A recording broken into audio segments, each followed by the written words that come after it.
Hello everyone. तो आज शुरू करने वाले हैं कक्षा 10वीं गणित, जिसमें पढ़ाने वाला हूं मैं एक्सरसाइज 1.1। तो पहला चैप्टर है आपका वास्तविक संख्या, जिसका प्रश्नावली 1.1 स्टार्ट करने वाले हैं अपन। इसमें पहला क्वेश्चन है बेटा, निम्नलिखित संख्याओं को अभाज्य गुणनखंडों के गुणनफल के रूप में व्यक्त कीजिए। निम्नलिखित संख्याओं को अभाज्य गुणनखंडों के गुणनफल के रूप में व्यक्त कीजिए। तो पहला क्वेश्चन है आपका 140। तो चलिए स्टार्ट करते हैं किस प्रकार इसको करना है। तो फर्स्ट क्वेश्चन है अपना, क्वेश्चन नंबर 1 है 140। ठीक है, तो इसका हल किस प्रकार करना है, देखो पहले इसके फैक्टर कर लेने हैं, यानी कि अभाज्य गुणनखंड कर लेने हैं। तो ये 2 से कटेगा 70 बार, फिर 2 से कटेगा 70 35 बार, फिर 5 से कटेगा 35 7 बार, और 7 से कटेगा 7 1 बार।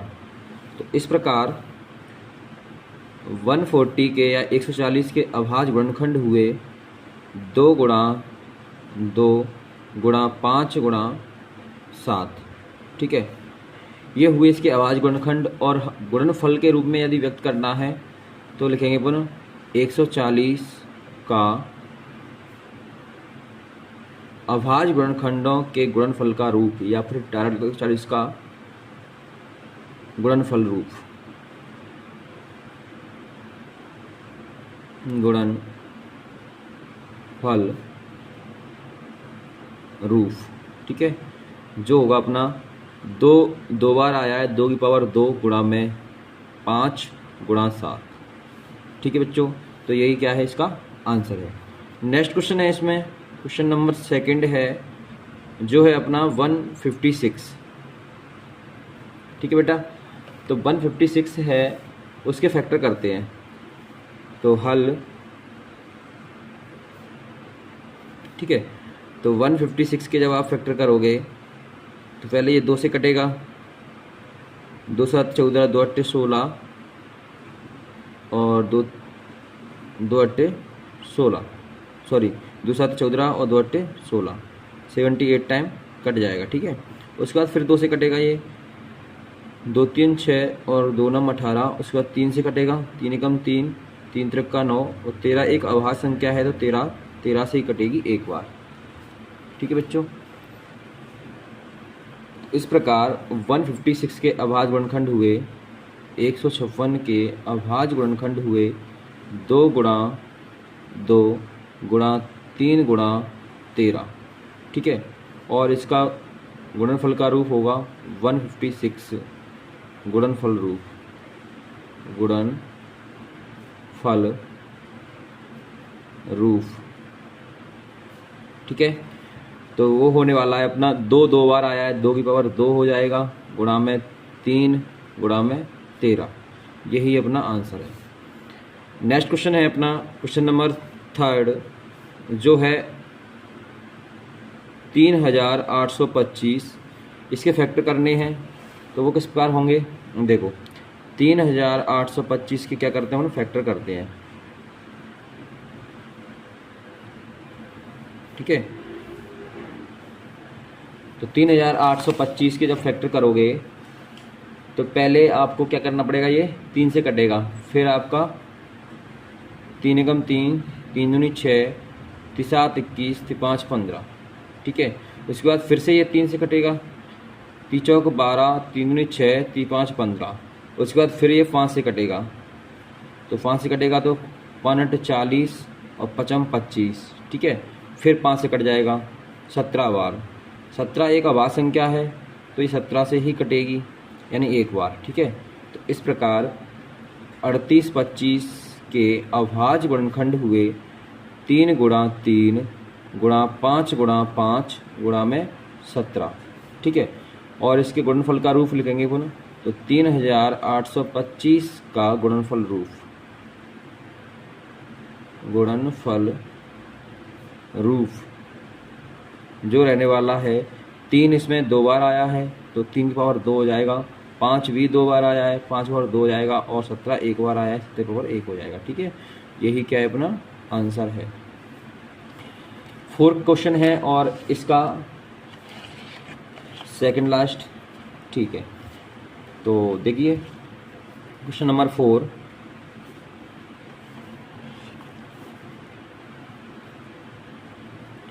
क्वेश्चन नंबर 4 है अपना 5005, ठीक है। अब इसको हल करते हैं, तो पहले इसके फैक्टर करते हैं, अभाज्य गुणनखंड करते हैं। अभाज्य गुणनखंड करने में किसी बच्चे को प्रॉब्लम नहीं आना चाहिए, क्योंकि ये अब छोटी क्लास से करते आ रहे हैं। तो ये जो है पहले 5 से कटेगा आपका, तो 5 से कटेगा, 5 कम 5 0 0 1, ठीक है। उसके बाद ये 7 से कटेगा, तो 7 से कटेगा ये 7 एकम 7, 7 चौक 28 और 7 तिये 21। उसके बाद ये कटेगा 11 से, 11 एकम 11, 11 तिये 33, 13 एक अभाज्य संख्या है जो कटेगी केवल 13 से एक बार, ठीक है। तो 5005 के अभाज्य गुणनखंड हुए 5 गुणा 7 गुणा 11 गुणा 13, ठीक है। और सब कुछ एक एक बार आया है, तो गुणनफल रूप भी आपका यही हो जाएगा, ठीक है। तो 5005 का गुणनफल रूप, गुणनफल रूप, ठीक है। तो हो जाएगा 5 गुणा 7 गुणा 11 गुणा 13, ठीक है बेटा। तो ये आपका आंसर हो जाएगा। फर्स्ट क्वेश्चन का आखिरी क्वेश्चन है अपना, वो है 7429, ठीक है। तो चलिए नेक्स्ट क्वेश्चन करते हैं। अगर आपको कोई क्वेश्चन में दिक्कत आई हो, समझ में नहीं आया हो, तो वीडियो को दोबारा से देख सकते हो, ठीक है। क्वेश्चन है नेक्स्ट 7429, इसका हल करते हैं। तो पहले इसके फैक्टर करेंगे, इस पर स्टार लगा लेना बेटा। ये थोड़ा सा क्या है कि सारी अभाज्य संख्याओं से कटने वाला है, ठीक है, तो थोड़ा ध्यान रखना पड़ता है। 7429 के जब आप फैक्टर करोगे तो ये सिर्फ और सिर्फ 17 से ही कटेगा। पहले 17 से कटेगा 437 टाइम, उसके बाद 737 कटेगा आपका 19 से, ठीक है, जो कटेगा आपका 23 बार, और 23 एक अभाज्य संख्या है तो ये एक बार ही कटेगी, ठीक है। तो इस प्रकार 7429 के अभाज्य गुणनखंड हुए 17 × 19 × 23, ठीक है। तो गुणनफल का रूप भी यही होने वाला है इसका। तो गुणनफल रूप होगा इसका, गुणनफल रूप जो रहने वाला है 17 × 19 × 23, ठीक है बेटा। ये आपका आंसर है। चलते हैं नेक्स्ट क्वेश्चन की तरफ। क्वेश्चन है अपना नेक्स्ट, क्वेश्चन नंबर दूसरा है, पूर्णांकों के निम्नलिखित युग्मों के HCF और LCM ज्ञात कीजिए तथा इसकी जांच कीजिए कि दो संख्याओं का गुणनफल HCF × LCM है, ठीक है। अच्छा क्वेश्चन है। आपको इसमें एक फॉर्मूला ध्यान रखना है, दो संख्याओं का गुणनफल बराबर HCF × LCM होता है, ठीक है। तो चलिए स्टार्ट करते हैं। इसमें पहला क्वेश्चन है अपना 26 और 91, इसका LCM और HCF निकालना है और चेक करना है क्या दो संख्याओं का गुणनफल यानी इनका गुणनफल बराबर LCM × HCF है या नहीं, ठीक है। तो चलिए क्वेश्चन नंबर सेकंड है अपना, और सेकंड का फर्स्ट जो है 26 और 91, ठीक है।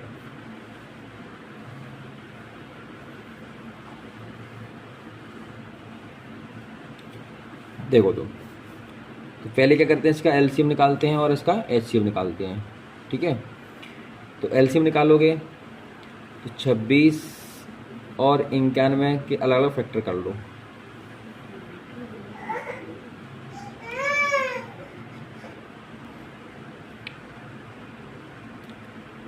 तो फिर चलिए चलते हैं, 16 का अलग LCM, 16 का अलग फैक्टर करते हैं, 26 के अलग फैक्टर कर लेते हैं और 91 के अलग फैक्टर करते हैं, ठीक है।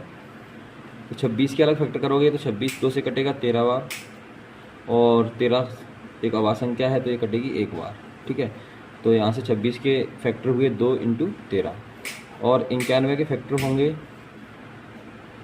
91 कटेगा 7 से 13 बार, और 13 से कटेगा ये एक बार। तो इस प्रकार 26 और 91 के फैक्टर हुए, 26 के हुए 2 × 13 और 91 के हो गए 7 × 13, ठीक है। बात कर लें इनके LCM की, LCM, ठीक है। तो वो होता है कि 2 है, 7 भी है और 13 कॉमन है, तो एक बार ले लिया जाए। ठीक है, तो यहाँ से इसका एलसीएम आता है 26 और 91 का एलसीएम वो आएगा अपना 182। ठीक है, और एचसीएफ आएगा, एचसीएफ बराबर आएगा, ये जो कॉमन होता है वो एचसीएफ होता है। कॉमन क्या है इसमें, 13 कॉमन है, 13 इसमें एचसीएफ हो गया। ठीक है, तो ये एचसीएफ हो गया और ये आपका एलसीएम हो गया। अब करते हैं जांच। तो जांच करते हैं। जांच में क्या करना है कि दो संख्याओं गुणनफल बराबर एलसीएम इंटू एचसीएफ होता है। तो यहाँ लिखेंगे दो संख्याओं का दो संख्याओं का गुणनफल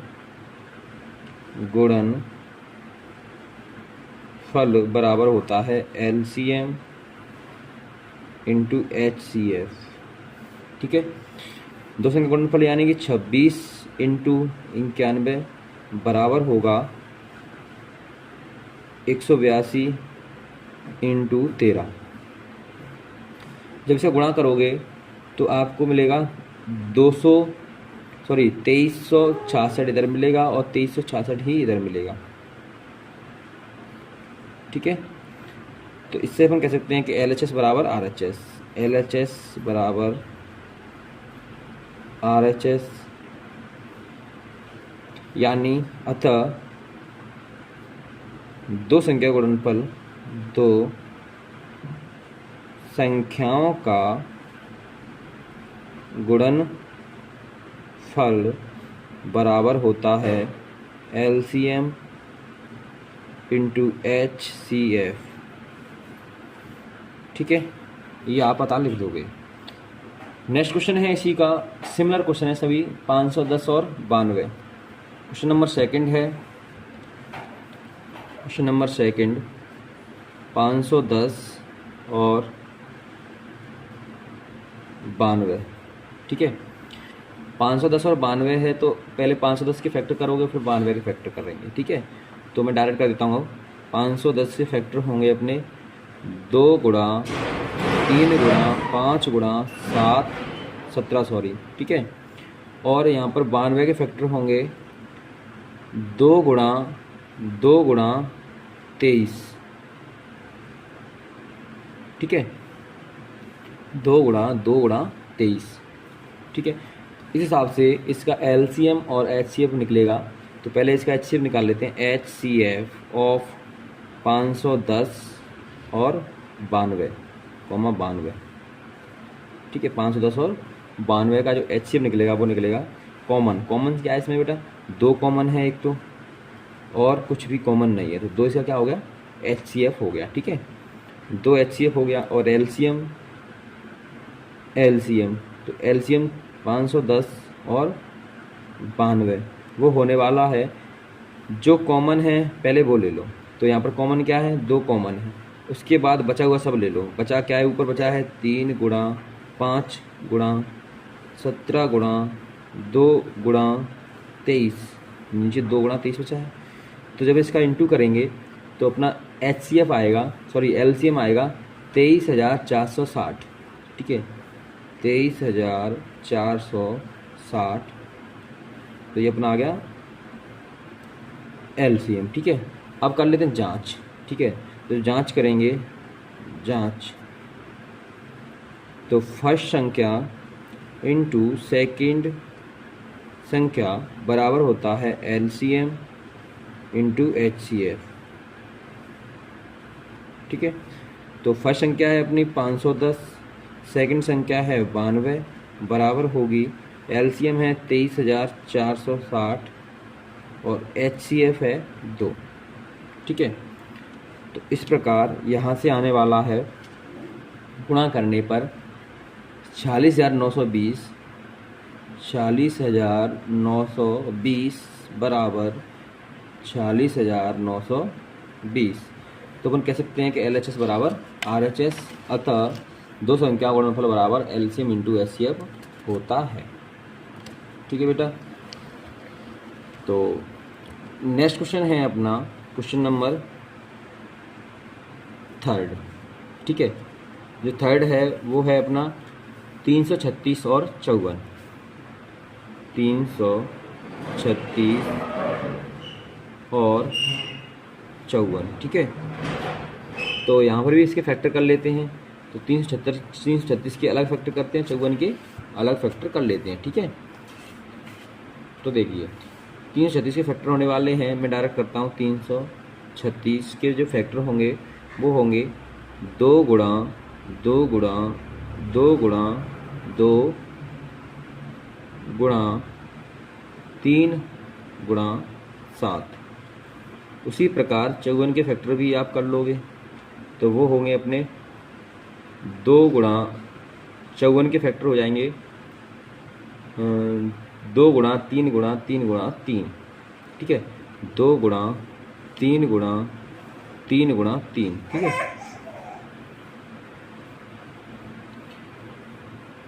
चलो तो अब इसके एलसीएम और एचसीएफ और निकाल लेते हैं। तो इसका एलसीएम होगा एलसीएम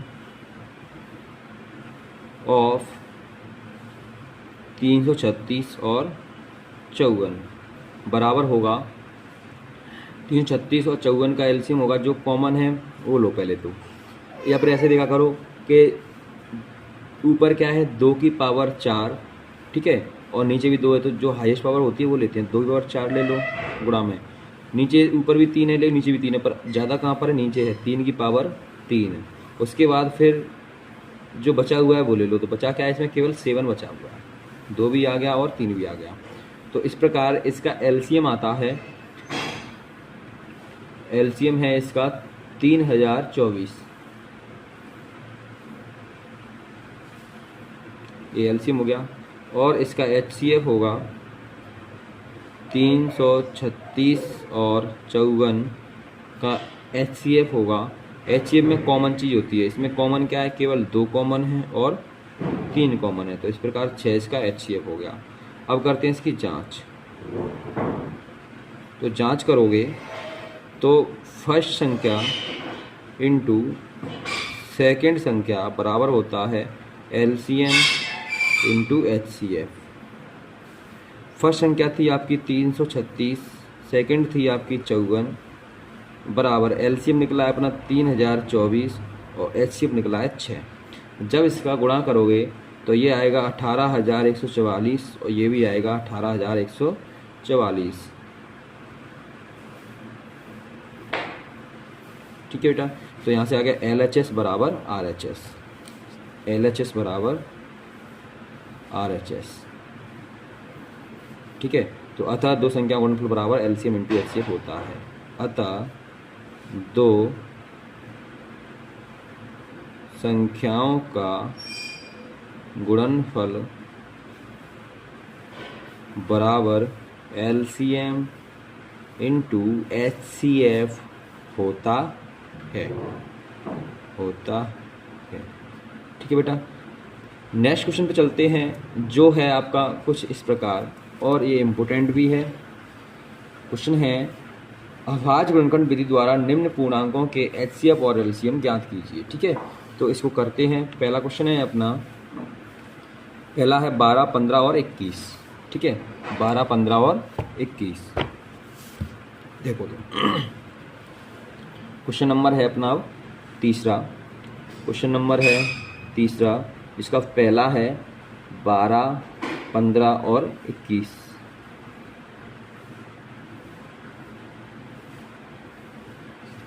ठीक है, तो इसके कई तरीके हैं। एक तरीका तो ये है कि आप डायरेक्ट निकाल सकते हो तीनों को कंबाइंड करके। एक ये है कि आप अलग अलग फैक्टर कर सकते हो। ठीक है, तो मैं कंबाइंड करके भी निकाल सकता हूँ, फैक्टर करके भी निकाल सकते हैं। ठीक है, तो चलो करते हैं। तो मुझे निकालना है इनका एलसीएम और एचसीएफ। तो यहाँ पर देखो 12 के फैक्टर हो जाएंगे, डायरेक्ट 12 के फैक्टर हो जाएंगे 2 गुणा 3। 15 के फैक्टर होंगे अपने 3 गुणा 5 और 21 के फैक्टर होंगे 3 गुणा 7।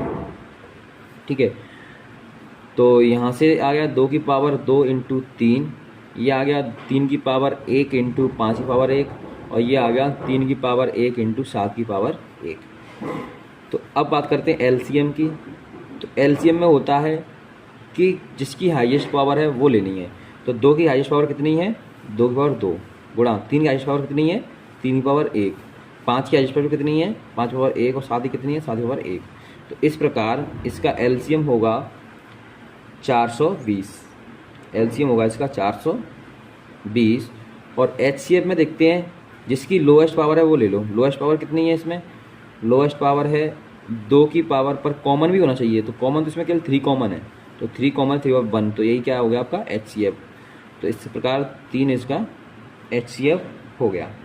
ठीक है, तो एलसीएम आ गया 420 और एचसीएफ हो गया 3। तो यही तुम्हारे आंसर हैं। तो लिख दो अतः एलसीएम ऑफ 12, 15 और 21 बराबर 420 और एचसीएफ 12, 15 और 21 बराबर 3। ठीक है, चलते हैं नेक्स्ट क्वेश्चन की तरफ, जो है नेक्स्ट क्वेश्चन है अपना 17, 23 और 29। 17, 23, 29 ये तीनों अभाज्य संख्याएं हैं, तो इनका सॉल्यूशन डायरेक्ट हो जाएगा। 17, 19 और 23 और 29 और 29। 17 का फैक्टर 17 होता है, गुणनखंड 23 का गुणनखंड 23 ही होगा और 29 का गुणनखंड 29 ही होगा। तो इस प्रकार अगर इसके एचसीएफ की बात करें 17, 23, 29 की, तो यहाँ पर कुछ भी कॉमन नहीं है, इसका एचसीएफ होगा 1। ठीक है, और एलसीएम की बात करें, एलसीएम ऑफ 17, 23 और 29, तो यहाँ पर तीनों का गुणनफल ही क्या होगा, एलसीएम होगा। 17 इंटू 23 इंटू 29, इसका मतलब इसका एलसीएम आता है 11,339, 11,339। ठीक है, ये इसका एलसीएम है। ठीक है, तो अतः एलसीएम और एचसीएफ, अतः एलसीएम 17, 23, 29 बराबर 11,339। ठीक है, और एचसीएफ कितना आ गया बेटा, एचसीएफ आ जाएगा इसका एचसीएफ आएगा 17, 23 और 29 का बराबर 1। ठीक है बेटा, तो यही तुम्हारे आंसर हो गए। ठीक है, चलो तो नेक्स्ट क्वेश्चन है अपना, क्वेश्चन नंबर है अब 4, जो मोस्ट इंपोर्टेंट क्वेश्चन है, पेपर में अधिकांश पूछा जाता है। क्वेश्चन नंबर 4 है, तो किस प्रकार है 4 देख। क्वेश्चन नंबर 4 है एचसीएफ 306 और 657 बराबर 9 दिया है। एलसीएम 306 और 57 ज्ञात करना है। तो आपको मैंने सूत्र बताया था, दो संख्या गुणनफल बराबर एलसीएम इंटू एचसीएफ होता है, उसका पूरा यूज यहाँ पर होने वाला है। ठीक है, तो अपन को दिया है एचसीएफ ऑफ 306 और 657 बराबर 9 है। ठीक है, तो दो संख्याएं कौन सी हो गई, 306 और 657 दो संख्या हो गई। ठीक है, यहाँ पर कह सकते हैं अपन कि फर्स्ट संख्या अपनी हो गई, फर्स्ट वो हो गई 306 और सेकंड संख्या हो गई अपनी 657। ठीक है, और इसका एलसीएम को निकालना है, एलसीएम निकालना है। ठीक है, तो चलो करते हैं स्टार्ट। तो सूत्र है अपना फर्स्ट संख्या इंटू सेकेंड संख्या बराबर होता है एलसीएम इंटू एचसीएफ। ठीक है बेटा, ये सूत्र आपको याद रखना है, बहुत काम का सूत्र है, ये क्वेश्चन आ जाता है। वैल्यू पुट कर दो, 306 गुणा 657 बराबर एलसीएम है अपने पास, एलसीएम है नहीं, एलसीएम निकालना है, एलसीएम अपन को निकालना है, गुणा में एचसीएफ है अपना 9। तो 9 से अगर मैं इसमें गुणा करता हूँ, वो भाग देता हूँ, तो 9 × 27 बचा 3, 9 × 4 = 36। ठीक है, इंटू में 657 बराबर आ गया अपना एम। ठीक है, तो जब गुणा करोगे तो इसका एलसीएम आएगा 22, 33, 8। ठीक है, 22, 33, 8 इसका गुणनफल आता है, बराबर ये हो गया अपना LCM। ठीक है, इस प्रकार इस तरह के क्वेश्चन को करना है। ठीक है दोस्तों, तो चलते हैं नेक्स्ट क्वेश्चन की तरफ, जो बहुत ही अच्छा क्वेश्चन है और पूरा लैंग्वेज बेस्ड क्वेश्चन है। ठीक है, क्वेश्चन नंबर 5। ठीक है, जांच कीजिए कि क्या किसी प्राकृत संख्या n के लिए संख्या 6n संख्या अंक 0 पर समाप्त हो सकती है। तो कोई भी संख्या अगर 0 पर समाप्त होती है तो उसमें 5 और एक सम संख्या का होना बहुत आवश्यक है, मतलब उसके गुणनखंडन में 5 और एक सम संख्या का होना बहुत आवश्यक है। तो चलिए करते हैं। तो क्वेश्चन नंबर है अपने पास 5 और इसका हल किस प्रकार करने हैं देखो। ठीक है, तो यहाँ पर कह सकते हैं अपन जांच कीजिए कि संख्या n प्राकृत संख्या n के लिए संख्या 6n अंक 0 पर समाप्त हो सकती है। क्या कह सकते हैं कि 6n के अभाज्य गुणनखंड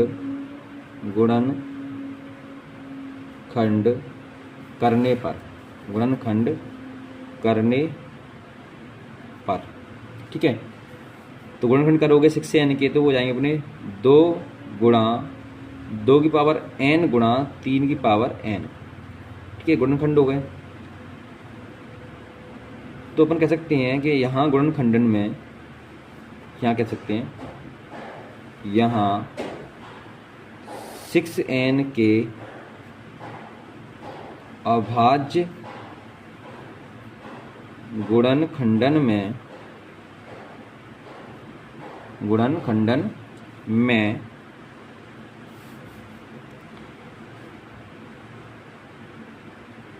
5 नहीं है, अतः n का ऐसा कोई भी मान संभव नहीं है। अतः n का ऐसा कोई भी मान संभव नहीं है जो 6n को अंक 0 पर समाप्त कर सके। ठीक है, तो ये क्या हुआ अपना सॉल्यूशन हो गया इसका। ठीक है, पूरे लैंग्वेज बेस्ड सवाल है। चलो नेक्स्ट क्वेश्चन है अपना, जो भी बहुत अच्छा क्वेश्चन है। क्वेश्चन नंबर 6 से व्याख्या कीजिए कि 7 × 11 × 13 + 13 और 7 × 6 × 5 × 4 × 3 × 2 × 1 + 5 अभाज्य संख्या क्यों है। तो चलो देखते हैं। तो क्वेश्चन नंबर है अपना 6, दिया है उसने 7 × 11 × 13 + 13 और 7 × 6 × 5 × 4 × 3 × 2 × 1 + 5। ये चेक करना है कि ये एक भाज्य संख्या क्यों है। ठीक है, तो भाज्य संख्या कौन सी होती हैं? वे संख्या भाज्य होती हैं जिनके 2 से अधिक गुणनखंड हो, यानी स्वयं और वन के अलावा कोई तीसरा भी गुणनखंड हो, तीसरा भी उसका गुणज हो, तो वो क्या होती है? एक भाज्य संख्या होती है। तो चेक करते से कितने गुणनखंड हैं, 2 से अधिक हैं या फिर 2 हैं। तो यहाँ पर देखो 13 को मैं कॉमन लेता हूँ तो ये आता है 7 × 11 गुणा में 1, क्योंकि 13 तो कॉमन ले लिया, और प्लस में 1। ठीक है, तो इस प्रकार ये हो जाता है 13 गुणा में 77 + 1। ठीक है, तो 13 गुणा में 78 ये आ गया। ठीक है, उसके बाद जब नेक्स्ट करते हैं क्वेश्चन नंबर नेक्स्ट इसको करेंगे, तो मैं इधर थोड़ा सा लाइन खींचता हूँ और यहाँ से कॉमन लेता हूँ 5 कॉमन आएगा तो अंदर बचेगा 7 × 6 × 1 × 4 × 3 × 2 × 1 + 1। ठीक है, तो चाहो तो इसकी गुणा कर सकते हो और चाहो तो इतना भी रोक सकते हो। ठीक है, तो देखो अगर इसके गुणा करोगे तो ये आएगा अपना 5 गुणा में 1008 + 1। ठीक है, तो जाएगा 5 गुणा में 1009, और इधर तो ये है ही, तो अपन कह सकते हैं कि ये संख्या है उसके स्वयं और वन के अलावा 13 और 78 भी गुणनखंड हैं, और इसमें भी स्वयं और वन के अलावा 5 और 1009 भी गुणनखंड हैं। ठीक है, तो ये भी एक भाज्य संख्या है और ये भी एक भाज्य संख्या है। ठीक है, अब लिखना किस प्रकार है ये समझो ध्यान से, देखो तो यहाँ पर हम लिख सकते हैं अतः दोनों भाज्य संख्याएं हैं, दोनों भाज्य संख्या हैं, क्योंकि दोनों के 2 से अधिक गुणनखंड हैं, क्योंकि दोनों के 2 से अधिक गुणनखंड हैं। ठीक है, तो चलिए इस प्रकार ये 6 क्वेश्चन भी समाप्त होता है। अगर आपको थोड़ा समझ नहीं आया हो तो दोबारा से इसको देख सकते हो। ठीक है, चलते हैं 1.1 के लास्ट क्वेश्चन की तरफ। ठीक है, जो कि इस प्रकार है, देखिए। अच्छा क्वेश्चन है अपना, किसी खेल के मैदान के चारों ओर एक वृत्ताकार पथ है। इस मैदान का एक चक्कर लगाने में सोनिया को 18 मिनट लगते हैं, जबकि इसी मैदान का एक चक्कर लगाने में रवि को 12 मिनट लगते हैं। मान लीजिए वे दोनों एक ही स्थान और एक ही समय पर चक्कर प्रारंभ करते हैं, तो एक ही दिशा में चलते हैं, कितने समय बाद वे पुनः प्रारंभिक स्थान पर मिलेंगे। इस तरह के क्वेश्चन जब भी आते हैं दौड़ भाग वाले और एक निर्धारित समय पर मिलने वाले, तो वहाँ पर उनका एलसीएम निकाला जाता है। ठीक है, तो मैं कह सकता हूँ यहाँ पर क्वेश्चन नंबर 7वां है, जिसका हल सोनिया द्वारा लिया गया समय, सोनिया द्वारा लिया गया समय वो है 18 मिनट, और रवि द्वारा लिया गया समय वो है 12 मिनट। ठीक है, तो अब दोनों के मिलन का समय निकालना है। दोनों के मिलन का समय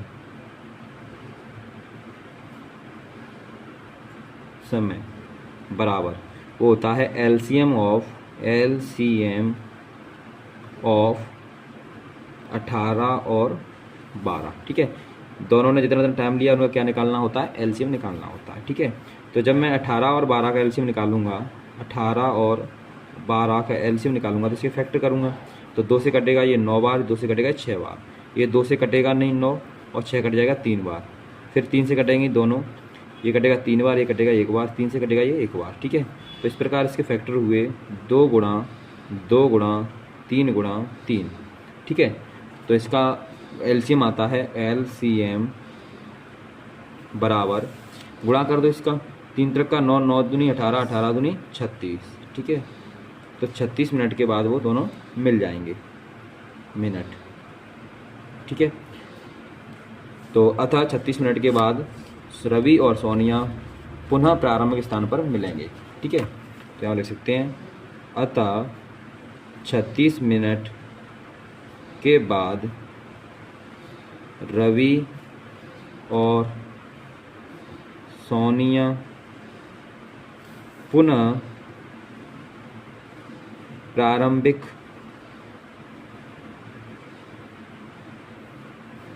स्थान पर मिलेंगे। ठीक है, तो इस प्रकार बच्चों अपना 1.1 कंप्लीट हुआ। ठीक है, अगर आपको वीडियो अच्छी लगी हो तो वीडियो को लाइक कर दीजिए और चैनल को सब्सक्राइब कर दीजिए और ज़्यादा से ज़्यादा अपने दोस्तों तक शेयर कीजिए। ठीक है, मिलते हैं 1.2 में, तब तक के लिए जय हिंद जय भारत।